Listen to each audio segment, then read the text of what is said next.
Approach to acute और chronic hepatitis. तो major concern ये है कि एक्यूट लीवर फेलियर को आइडेंटिफाई करना है ताकि पेशेंट को जो है जल्दी से जल्दी ट्रांसप्लांटेशन सेंटर रेफ़र कर दिया जाए, तक इस ये जो है एक तरीके से लाइफ सेविंग होता है। तो सबसे पहले सिम्टम्स आए, जॉन्डिस डिटेक्ट हुआ तो हम जो है फिज़िकल एग्जामिनेशन और सेफ्टी टेस्ट के बाद जो है PT, INR, glucose, ammonia, renal test, CBC और न्यूरोस्टेटस चेक करते हैं।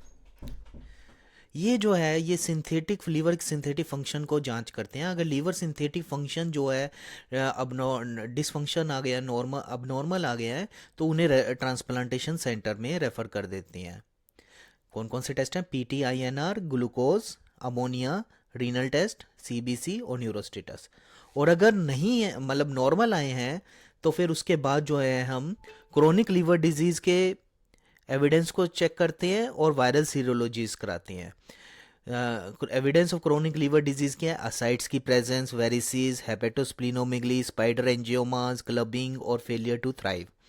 ये सारे सिम्टम्स जो हैं, ये एविडेंस जो हैं, ये क्रोनिक लीवर डिजीज़ की तरफ इशारा करते हैं। Asides, वेरिसीज, hepatosplenomegaly, spider angiomas, clubbing और फेलियर टू थ्राइव अगर ये प्रेजेंट हैं तो भी जो है हम अगर बच्चा है तो पीडियाट्रिक हेपेटोलॉजिस्ट की तरफ रेफ़र कर देते हैं, और नहीं तो जो है ट्रांसप्लांटेशन सेंटर की तरफ रेफ़र कर देते हैं।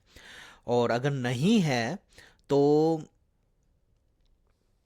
वायरल सीरोलॉजीज में कौन कौन से कराते हैं हम? Anti H A V IgM hepatitis A को डिटेक्ट करने के लिए, anti H C V hepatitis C के लिए, और anti H B S, anti H B C IgM और H B S antigen hepatitis B के लिए। अगर ये सीरोलॉजी नेगेटिव आ जाती है, वायरल सीरोलॉजी, तो गैस्ट्रो एंट्रोलॉजिस्ट के पास भेज देते हैं। और अगर पॉजिटिव आती है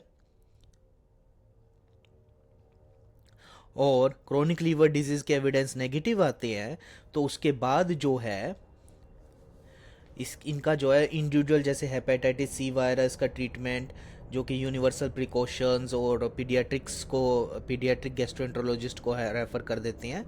हेपेटाइटिस ए वायरस में प्रोफाइलेक्सिस देते हैं और ट्रीटमेंट जैसा चलता है सिम्टोमेटिक। और एच में जो है प्रोफाइलेक्सिस देते हैं, और 6 महीने बाद जो है फिर से टेस्ट कराते हैं एंटी एच बी एस और H B S antigen positive का। अगर H B S antigen positive आ जाता है 6 महीने बाद भी, और anti H B S negative है, तो क्रोनिक कैरियर डायग्नोज कर देते हैं और फिर हायर सेंटर पर रेफर कर देते हैं क्रोनिक डिजीज़ को मैनेज करने के लिए। और अगर 6 महीने पे ये दोनों नेगेटिव आ जाते हैं, H B S antigen negative, anti H B S और anti H B S positive आ जाता है, एंटीबॉडी आ जाती है एच बी एस की, और एंटीजन एब्सेंट हो जाता है एच बी एस एंटीजन, तो रिकवरी कंसीडर करते हैं। और बीच में जो है, जैसे क्रोनिक लीवर डिजीज़ नहीं है, एक्यूट लीवर फेलियर नहीं है, और वायरल सीरोलॉजी जो है पॉजिटिव आई हैं, तो हम क्लोज मॉनिटरिंग करते हैं, फिजिकल एग्ज़ाम करते हैं, लैब टेस्ट करते हैं। अगर डिट्यूरेशन नहीं है तो फिर वो वैसा ही कोर्स जो है, हेपेटाइटिस सी का अलग, हेपेटाइटिस ए का अलग ट्रीटमेंट, हेपेटाइटिस बी का अलग ट्रीटमेंट। और अगर बीच में कभी भी डिट्यूरेशन हो जाती है तो हायर सेंटर्स की तरफ रेफ़र कर देते हैं। ट्रीटमेंट जो है क्रोनिक एचबीवी इन्फेक्शन का बच्चों में जो है डिफरेंट होता है। With in time frame deliver किया जाता है डाटा को यूज़ करते हुए पीडियाट्रिक कंट्रोल ट्रायल्स के, जो कि इंडिकेशंस, टाइमिंग, रेजिमेन, आउटकम्स बताते होते हैं। और अडल्ट डाटा जो है वो डिफरेंट होता है, बच्चों में जो ट्रीटमेंट अलग होता है। तो इसलिए जो है पीडियाट्रिक हेपेटोलॉजिस्ट को रेफ़र करना होता है अगर chronic hepatitis B virus detect हो जाता है या क्रोनिक हेपेटाइटिस डिटेक्ट हो जाता है तो।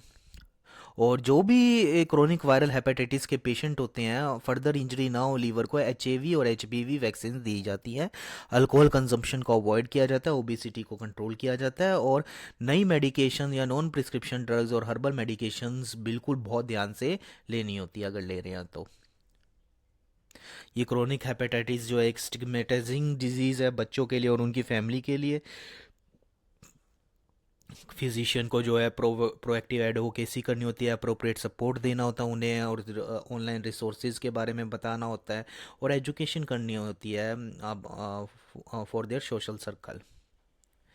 ये ये है एक तरीके से अप्रोच एक्यूट और क्रोनिक हेपेटाइटिस की, जिसमें जनरली क्या है, सिम्टम्स आए, फिजिकल एग्जामिनेशन किया, सेफ्टी टेस्ट किया, उसके बाद जो है लीवर सिंथेटिक डिसफंक्शन जो कि एक्यूट लीवर फेलियर को डिटेक्ट करने के लिए होते हैं, टेस्ट किए, और फिर जो है क्रोनिक लीवर के एविडेंस देखे, क्रोनिक लीवर हेपेटाइटिस के, और वायरल सीरोलॉजीज को चेक किया। फिर उसके बाद जो है अगर क्रोनिक हेपेटाइटिस या एक्यूट लीवर फेलियर डिटेक्ट होता है तो रेफ़र कर दो हायर सेंटर पे, और नहीं तो फिर जो है इंडिविजुअल हेपेटाइटिस ए, बी और सी का जो है जैसे ट्रीटमेंट प्रोटोकॉल है वैसे ट्रीटमेंट करो, और बीच में कभी भी डिटेरियोरेशन हो जाता है तो हायर सेंटर पर रेफ़र कर दो।